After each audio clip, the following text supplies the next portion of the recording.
I had to drive from 3 o'clock, but I'm back now. Okay. Okay. Okay. So welcome everybody to today's session. We only have a few small house rules for today. We would like to ask everyone to please mute your cameras to save data and bandwidth. Also to mute your microphones, keep all the background noise to minimum. If you have any questions at any point in time, please feel free to raise your hand or type it into the chat area, and then enjoy the session. Over to you, Dr. Gous. Awesome. So thank you very much. Yes. So really, and I'm grateful we are doing this recording, because I think it's an important discussion we need to have. There's always the problem that you learn robotics, so you learn to program and you learn to build structures. Okay, but it's between the building and the programming that you need to solve problems. Okay, and so often learners think that there's only one answer, and there's only the right answer, but it's not. Okay. So really what we are trying to do in M3 is really bridge the gap and say, you can learn about sensors, you can learn about navigation, you can learn about passive attachments, you can learn about powered attachments, but somewhere the learners need to be able to apply what they've learned to a problem. And so the problem scenario in this case is in the virtual gear robotics competition, okay, which we launched yesterday. And so, as Tanya rightfully said yesterday, there are sometimes things that need to be considered. Like, it's almost impossible to do the 5 missions in the 2 minutes that you have. You only have 2 minutes, and that's 120 seconds. No matter where you are, it's 120 seconds from start to go. You're only allowed to touch the robot when it's in base. You can add attachments and take it off in base, but outside of base, you can't do it. And then there are the rules or the constraints and the risks. And so that needs to be all put in. But what you're trying to do is you're trying for a team of learners to develop these 21st century skills: problem solving, thinking aloud, creativity, innovation, considering things, perseverance to get it right. Okay. And then making strategic calls to say, we'll do this mission and that mission, and the other missions we can't do. So that's all. So I know we've got an hour. I want to go through the specifications, but I also want to just touch on debugging and testing today as well, because it is important. Also, again, that learners do not assume that the first answer they get is the right answer and it's going to work, because it's not. Okay. And so as much as you try to, and I don't know what it is, where they think they have the answer and it's just going to work like that. Sometimes you need to refine it. You need to fine tune it. Sometimes you need to make the robot, but in the testing and debugging, there are a whole lot of kind of hints that you can use kind of to solve the problem, and there's techniques as well. So give me 10 minutes to discuss the constraints and the specs, and then I'll stop, I'll pause, and then I'll do some testing and debugging, and I'll kind of take you through that, and hopefully then we have a different perspective on the virtual gear robotics competition. And what we're trying to do in these sessions is to equip you as the coach to better understand what it means to coach your learners, because to coach your learners does not mean that you're going to do the work. Please don't. All right, so let's quickly go through the presentation. I'm going to ask my team to be in the lobby just in case we get some late joiners. That'll be just great. All right. Okay, so here we go. Let's go with the slideshow. Beginning. And I can confirm I can see it, Dr. Gous. Can you see it now? Yes, I can see it. Awesome. Okay. All right. So we're really now here where you identify the challenges, the tasks, the risks, the constraints, and it's very easy to say, yeah, you've got to do this and you've got to do that, but that is not. That might be a task, but it doesn't give you the full picture. So this is our discussion now. So let me go through the presentation, and then we can always discuss it afterwards. Everybody gets a chance to give me an answer, by the way. Okay. So again, here's all our general comments. And so this is really the MOOC with a difference, because it gives you an environment in which you can apply what you're learning in a virtual gear competition. And if you don't have learners to enter, then why don't you take a whole lot of friends and then and register in the competition and then see how you're going to do it. All right. Okay. So when you look through the list, there is for this virtual gear robotics competition, there's a defined problem. Okay. And so it's obviously to score as many points as possible, but there are always challenges. So the weight of the things, of the elements is a challenge. The tasks, what you need to push, what you need to pull, you can look at the verbs there. The risks are, well, the biggest risk is that the robot doesn't do what you have to do. The constraints, there are a couple, and then let's have an open discussion about them within the virtual competition. The problem is that whilst you are competing in a robotics competition, the underlying goal is to develop 21st century skills. All right. And for your learners, we have different perspectives, we have different angles, and each learner is definitely trying to put their stamp onto the solution. All right. You do need to realize that there's different learners having different ways of thinking about things. So the logical, the intuitive. So you've got to give without just sidelining everybody. Okay. You do need to keep asking the questions. You as a coach need to start asking the questions, but also encouraging your learners to ask the questions. So why are we going this way? Why are we doing mission 1 and then mission 4 and not mission 2? Why? And then creativity is the only way you can carry a box forward, or can we just reverse it, or can we carry it, or can we grip it or something? Sometimes the innovation part is as much as the fun of learning. Try something new. Go and look for resources. Go and see some other cool ideas. Maybe act something out. But there must always be teamwork, and your teamwork is never solo, but always has to be safe. All right.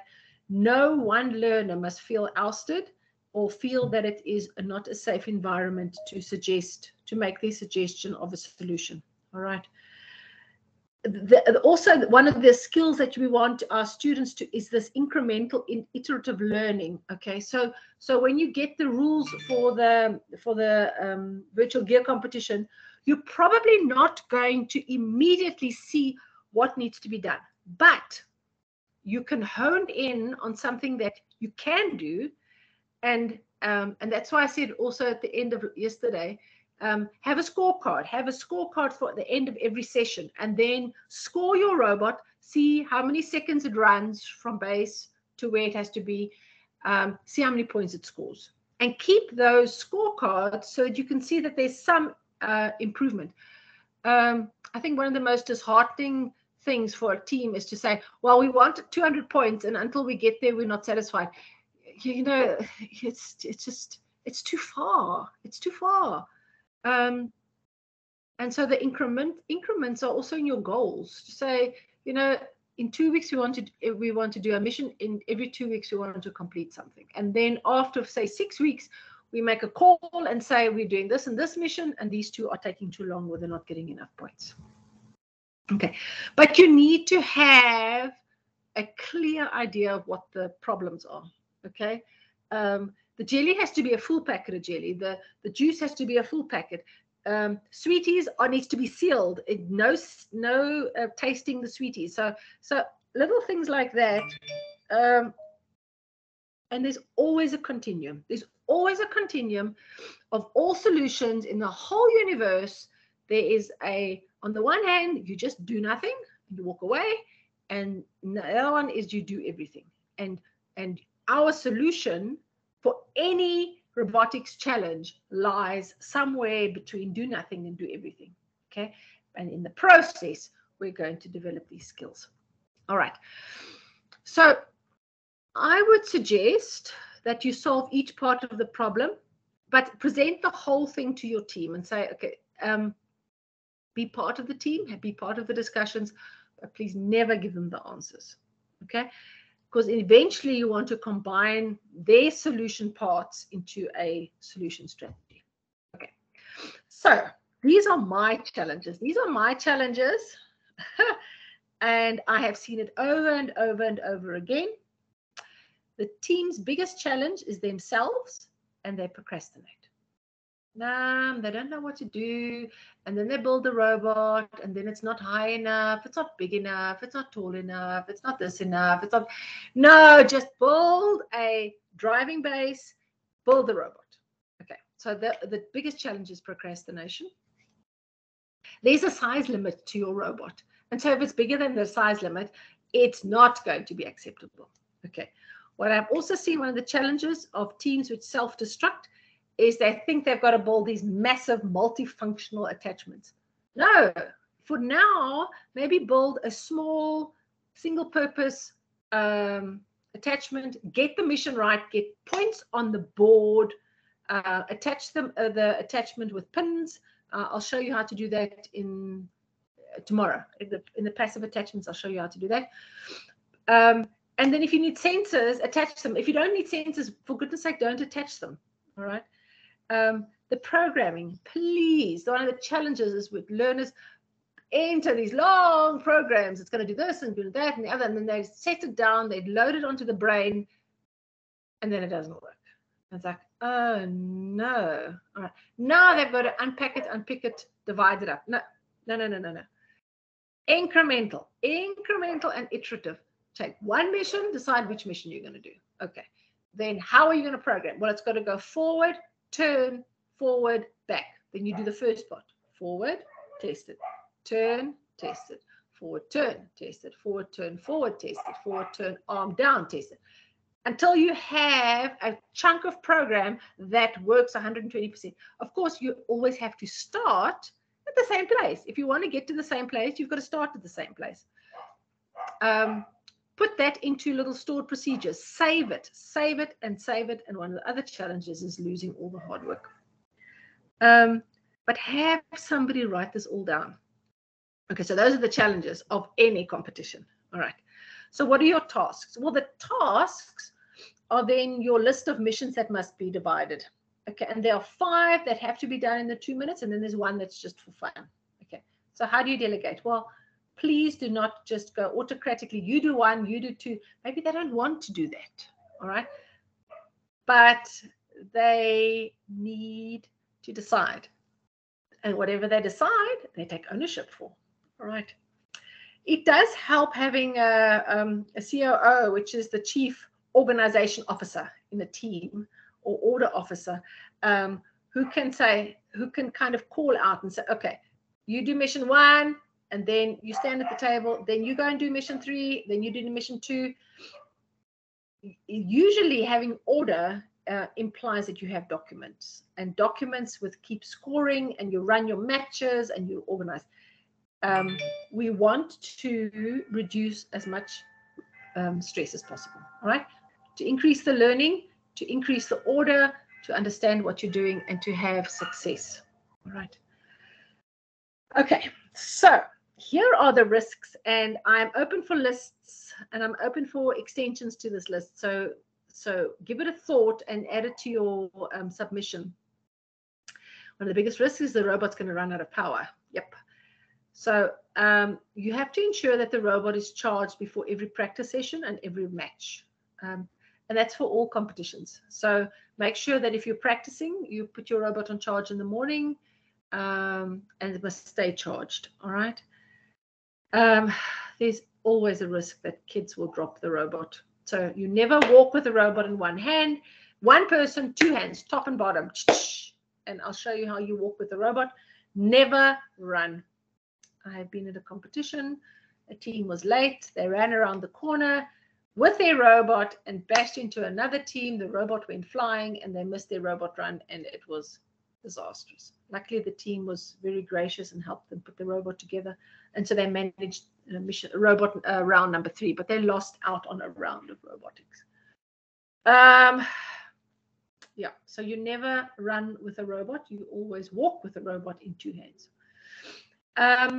Then the thing of the programming getting lost. Please always have a backup of yesterday's code. So if you have a wearable, these wearable USB sticks, or put it on a I don't know, wherever maybe you want to put on there. Talking is a risk. Talking too little is a risk. Every member of the team needs to understand what needs to be done. And these missions are fairly straightforward, but you still need to know that everybody understands. And that was one of the reasons why the language was definitely made very clear. Just make sure that everybody understands how clear it is. Okay. And I will tell you over and over and over again, one of the biggest risks is when you have one player that does all the programming. Okay. And they're very easy to detect. They walk with a laptop, they walk with a robot, and everybody else just walks behind them. No, you've got to have a team approach. Every group within the team has to have their own program. And so I would definitely say if you've got 6 members, 3 and 3, the first 3 do one mission, then the other 3 do another mission, then they go back and they do another mission like that. Divide it up carefully and clearly and without telling them. All right, let them figure it out. It's got to be a team approach. I would definitely say put it as a risk checklist.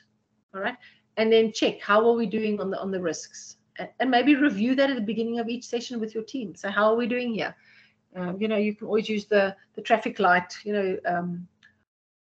For red is bad, green is kind of we're getting there, and orange is getting there, and green is okay, we're fine. Okay, but that's one of the risks. Okay, so these constraints are, I don't want to say casting concrete, but it is. Okay, so it's limited in size. That is the rules. It's got to fit into base. That's the rules. And doesn't matter how you do it, there's only 120 seconds in 2 minutes. Doesn't matter how you look at it. And the playing field is only so big. You cannot go off the mat and then reverse back on it. You've got to stay within the boundaries. That's just what it is. All right, that's how big it is. So definitely have time to collaborate and talk to each other, and allocate parts to groups, and then you've got to get the groups to come together. Keep diagrams. I know sometimes you think, oh, it's just a scribble, but maybe it's part of the understanding or the discussion of a robot mission. All right. Read what can go wrong number #1. So read the documentation. What are the constraints and what are the requirements? But you keep, and I want to just, is it worth it? What have we learned? This is now our 7th year, and it's definitely worth it. It's worth it through and through. It's worth it raising and learning with a team. It's worth it to equip coaches. If we want competent and confident teams, we need to have competent and confident coaches. All right. There must be a strategy. You must have identified your risks within a team. You as the coach will know whether you have like a strong-willed 1 or 2 learners that are bullying, in inverted commas, the rest of the team. No, you got to deal with it. All right. But as a coach, you also develop skills to coach. Okay. Share the tasks. It's got to be shared. You've got to tackle the challenges. By ignoring challenges, it's not going to go away. Okay. And then this perseverance, optimism, precision practice, just keep doing it. Just keep doing it. It pays off. It does pay off in the end, and it is worth it. It's all worth it in the end. You will see if you push through the first year of virtual gear, watch your learners and your team members change for the second year. And by the third year, you'll step back and say, my coaching is almost remote because the team is well equipped. They are got the skills, this 21st century skills. All right. I don't know, is this going to play? Let me have a look here quickly. Look how much fun these kids are having. See, and they swap over, and we've got a musician who just makes some noise and makes sure everything runs. And they swap over. Look how organized they are. They're so organized. They know what they're doing. They know where they're going. Lots of fun. Oh, there we go. This team as well. This team is all grown up. Also, easy to swap over. They know what they're doing. Then they know what they're doing, and it's just wonderful to watch. Okay, this was in the days when we still used Skype. Yeah, maybe I'll show you the video one day. Okay, so that was unit 2, and it's really about understanding the whole challenge. Let me just quickly, I'm going to close this one. I want to, I'm just going to pause for 1 second. Is there anybody that wants to kind of add on to that? Any other comments? It really is important that you understand what the challenge is about, because you as a coach need to, you need to be able to pass. Oh, let me just move this camera a little bit. You need to be able to explain to your learners without doing it for your learners. Okay, so just also as kind of what we've learned over the years, what I do is I say we take every single mission, we discuss it in the team, the bigger team, and what we do is we look at the verb. Okay, so for the jelly, it's about delivering. You've got to have the jelly into the margarine container, and then you don't need to name it, but you'll know, and you'll get to, by the time we start in MOOC number 2, you'll see that where the learning comes in. The learners will know it's got to be something carried, and even if they use their hands. Okay, so we're going to carry the jelly and drop it into the margarine container. Okay, so we can't push it. You can't just push it, because you've got to lift it up. So maybe even a forklift will move it up over the box and put it in. Okay, but there's another one, and we'll get to that on Thursday, tomorrow. There's a pivot point tipper. So you have it on, and it's got to leave at the bottom. And so if you get to the margarine container, it'll tip it, and that's also possible. Your learners might not have the vocabulary to explain what they think the robot must do. Okay, but they can show with their hands. They can give them tangible things to explain. The technical jargon will come in. They will learn about pivot points and passive attachments and powered attachments and programming, and they will learn that. It'll come, but they need to solve it in their minds first to know, how is a robot going to do this? Okay, so one of the things with the, let me just get you out here. If you've got this cup and you've got this packet of sweetness, if you're going to just push it, this is not straight. Okay, and so if you're going to go too fast, I guarantee you this thing is going to fall over. Okay, and then inevitably this thing is going to fall out. So get them to think, okay, so how do we hold it in position like that? All right.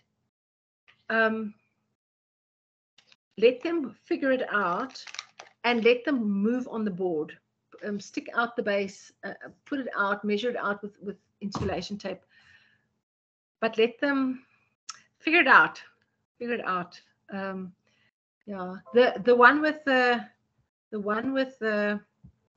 the chocolates, they need to understand that if you start at exactly the same place and you go to exactly the same place and you do exactly the same thing, in theory, should be exactly the same. All right. So the important thing there is they need to all start at the same place. Okay. And if they've started at the same place, they'll get to the same place. All right. And not too fast, because I don't know whether you felt, but chocolate has got a very, it hasn't got a rough surface. Okay. So they might want to have chocolate with a paper wrapping, because then it's got a little bit more traction, so it won't slide off each other, because you've got to make sure that all 3 slabs are on the top. Okay. Excellent. Okay. So let's start. Oh, my word. Now there's a thing going here, and they're all pinging each other. All right, so let me just stop there quickly, and let me just do on testing and debugging, and let me just go through that, and then we'll have some questions. Okay, so let me just share Here we go. Oh my word, why am I so popular? All right, so can I just get it? Yes, I can see it, Dr. Harris. Awesome. It's a very funny color, yellow. I actually had a yellow top like this on, and I thought, oh, it matches my outfit, but no, I swapped. Okay, so at the kind of the thinking behind a competition, behind a strategy, the strategy must always be seconds versus score.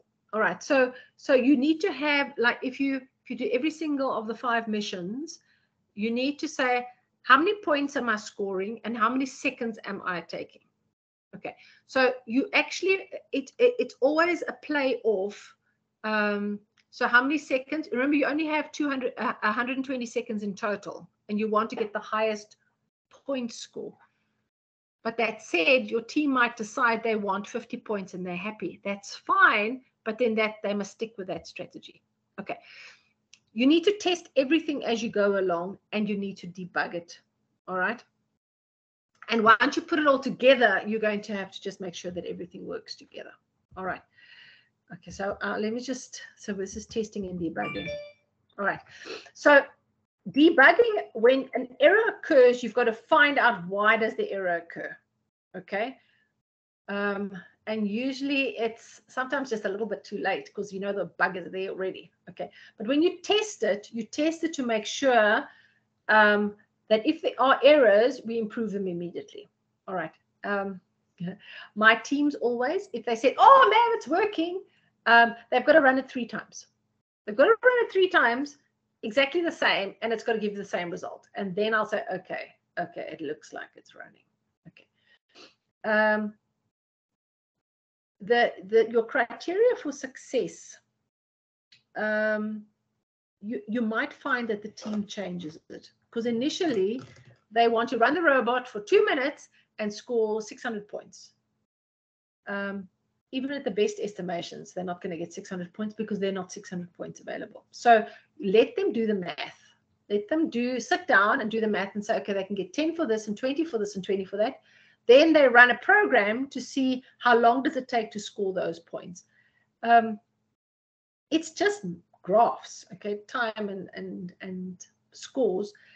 You can still get the same points, but you can lower the time only to a point, and then it becomes risk, and then you stop.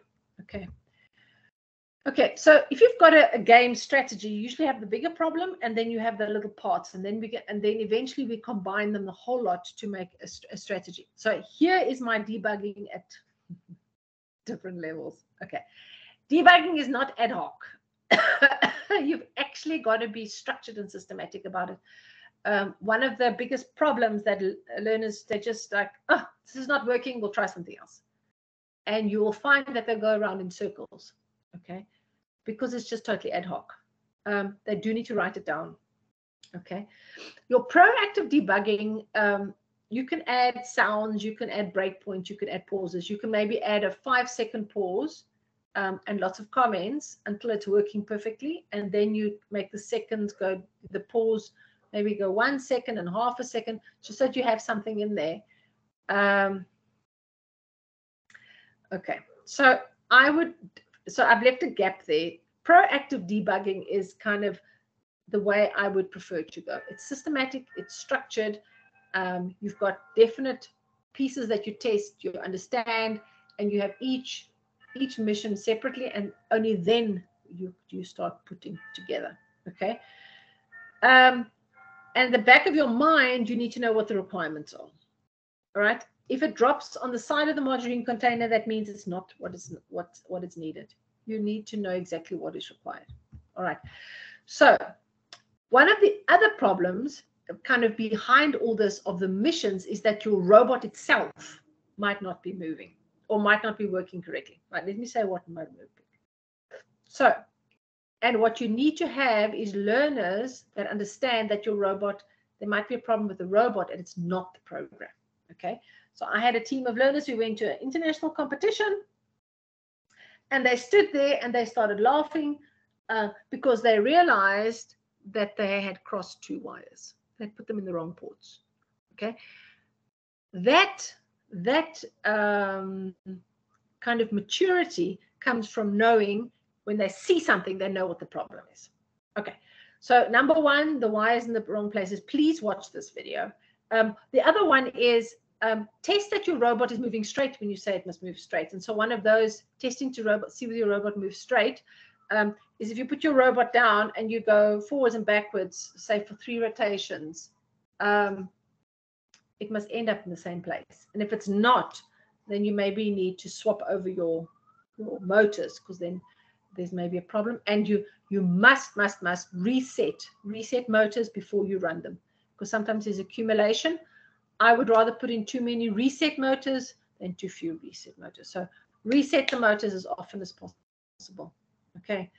So there's some hints and clues. And if you get the persistent problems, let us know. I know that we had an issue with one of the spike primes. The gyro sensor is not working. So there's a whole little spiel that we can share with you, and we can try and get it to work. And if it's not working, we can reset. And so there's a whole lot of stuff that is possible. But know this, that just because your robot's not working properly, it's not because there's something wrong with the programming, or it's nothing wrong with the robot. It might be that there's something not working, and so you need to adhere to that. Okay. So apart from the common ones where the wires are not in the correct ports, I've had where they have tried to move at a speed of 0. They've tried to move 0 rotations. They've tried to go 0 degrees. And the other one is if you have a powered attachment, and I'll get to that next week. If you have a powered attachment, you must control the powered attachment with seconds. That's just how it is. All right. That's the way it is. And I will get to that next week. All right. Okay. When you're testing, you always test the parts, and then you integrate and combine the parts and test the combine. You know, how you've combined the parts. All right. And I would really, even if it's one-liners, today we tested this piece and that piece and it worked well. Document all the edits. Or we changed the speed from 20 to 50 because it works well. Put lots of comments, and your teams are not going to build the ultimate robot at the first time. They're not. They're going to change it. So take lots of pictures to be able to explain, this is how we started the robot. And because we have time, because we have innovation, we have modified the design to look like this. It's good. It's good. All right. Okay, here's this one. My robot doesn't drive straight. No. Most of your little robot quirks have been solved at some stage. And so there's a plethora of links that you can look up. If you are really sickling, please send ISET an email. To Mello and Anzani and Casper and Cabello are there, and they will definitely find, if they don't have the answer, they will definitely find you an answer. All right. But there is help. Help is on its way. All right. What I also want you to do, you only get 3 runs, well, in theory, but at this stage, because it's virtual gear, you've got as long as possible to give us your top scoring run. Okay, so aim for an optimal running score, and the optimal time is 120 seconds. It's just what it is. But within those criteria, decide what your strategy is. All right. You've got 3 groups within your team. You're going to do 3 of the missions, and then you'll do the parade. All right. It's just, it is a reality about it. All right. So you need time to collaborate. You need to work in groups, and you need to document all the decisions. And you don't need a fancy book. You don't need a fancy file. Just put the papers into a file. Put the papers into a last year diary that nobody used anyway. Because things do go wrong, but it's all worth it. And it's back to my point. It's all worth it. All right. We'd love to have some bragging videos just to show how different teams are tackling each of the missions. You don't have to share your whole strategy with us. Maybe just one mission will be great. But solving one problem at a time, okay? And you as the coach, you must mitigate the risks. You must share the tasks carefully and equitably, tackle the challenges, and you've got to persevere. You've got to be up. Please don't give up. Just whatever you do, don't give up. Okay. And then you get to the end. And I really encourage you. You've got from now till November. enter the virtual gear competition. Okay, get a team together, decide what you're going to do, and work together as a team to get to the assignment. There's all the email addresses to Melo, Anzani, Cabello, and Casper in the ICT email address, and they're sure to help you. They're very quick and organized as well. All right, and that is how you do a virtual gear competition, and that's actually how you tackle any robotics competition, one mission at a time. Yeah, and yeah, and the first year is always tough. The first year of trying to coach a team, I get it, it's tough. And as you go forward and as you work together, you build those skills. All right. So just as an advertisement, we are UNISA Science Engagement Center is hosting the Gauteng Central Robotics Competition on Saturday, and it's the first in-person competition since COVID hit,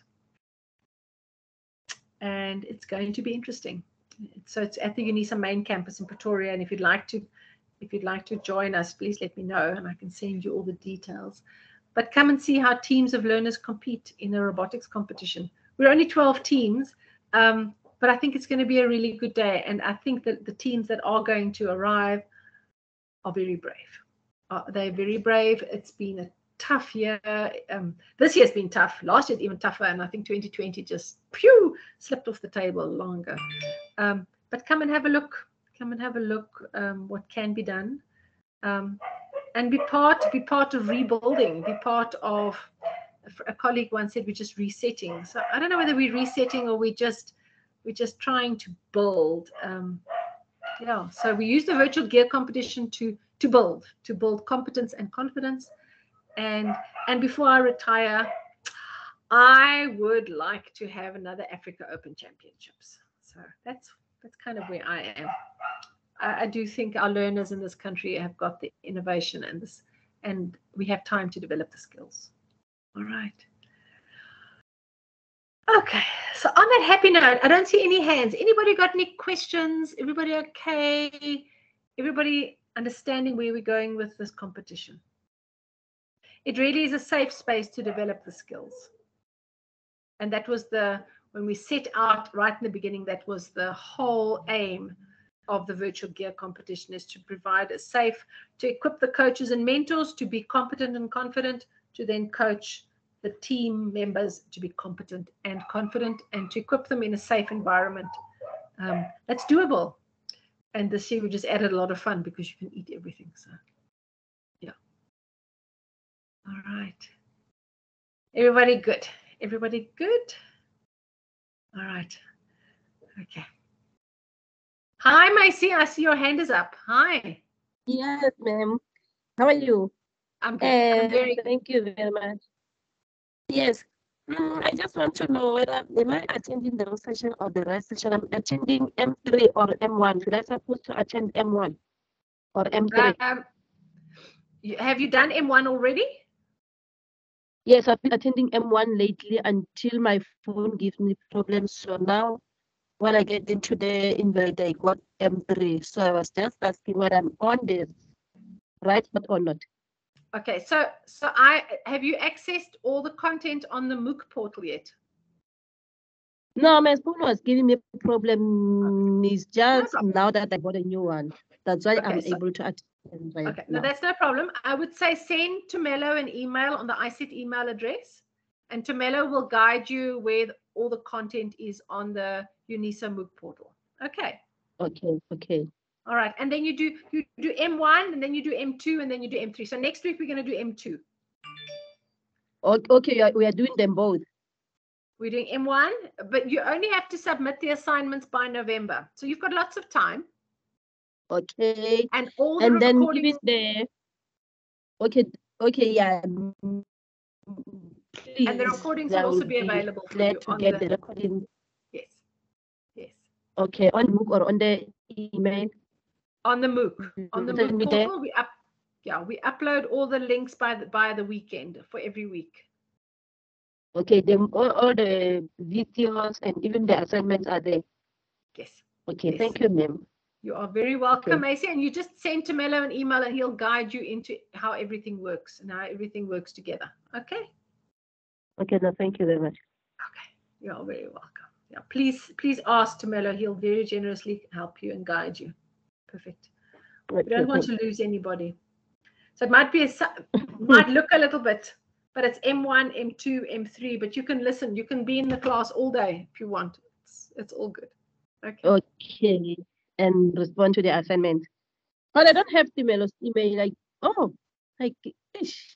I'm not sure if I got it. I have it. Okay, look on the chat. Okay, just send me the email on mojelamacy@gmail. Then I'll talk to him. Okay. If you look on the chat, it's i-set@unisa.ac.za. Okay. It's there on the chat. Okay. Yes, I see it. All right. Okay, thank you. You are very welcome, Macy. We'll see you tomorrow then. Yes, I'll be in tomorrow. Okay. Awesome. Okay. So that is, and I think where everything's going to really gel is if you actually start working with a team, and then you take kind of what we are guiding you with, how to coach and mentor a team, and then start applying it in your coaching and mentoring, and you'll see how it all falls into place. Okay. Yeah, there we go. All right. So there's no further questions. I really want to thank you. I want to thank you for being here. I know it sounds a bit strange. Maybe download the missions for the virtual gear competition and start thinking, so how would you get your team to build and program a robot to do all these missions? How would you, and maybe come tomorrow, we'll start tomorrow. Everybody has to have one mission. They're going to have to explain it to me. How would you do that mission? Explain what your robot will look like. All right. Thank you, everybody. It's been really great. I see Tumelo has left us. He's probably been kicked out the library, but thanks to Ansani and thanks Casper as well for recording. We can stop the recording, but thank you, team, for being here, and thank you for everybody who has participated with us. And then we'll see each other again tomorrow. Okay. Thank you, everybody.